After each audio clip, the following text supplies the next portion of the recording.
So what does this mean for UCLA?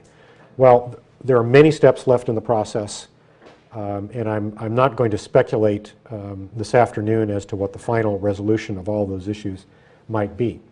But on the basis of what we know at this point, I have been advising my colleagues on the university in senior management, so these are the deans and the vice chancellors, that they needed to be prepared for budget reductions between reductions in state funds and our ability to pay for unfunded additional costs, that they needed to be prepared to reduce their budgets next year in the 5 to 10% range.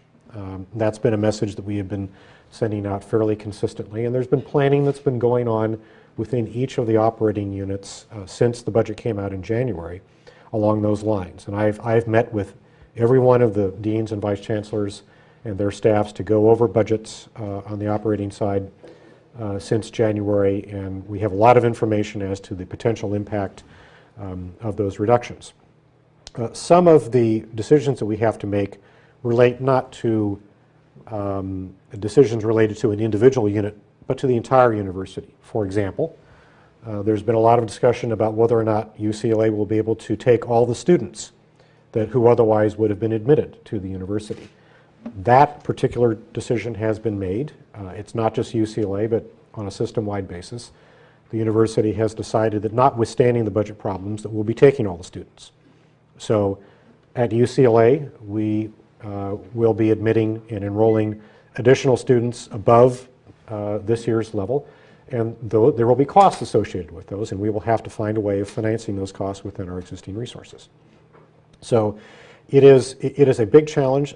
Final decisions have not been made, and we will be working with our colleagues in the academic and administrative units to communicate what the final budget decisions will be over the next several weeks, and then to work over the period of a year or more in order to determine how budget cuts necessary as a result of the state situation might be implemented. There will be widespread consultation on that process. There will be a lot of information exchanged with the faculty, through this organization, with student organizations, and with management.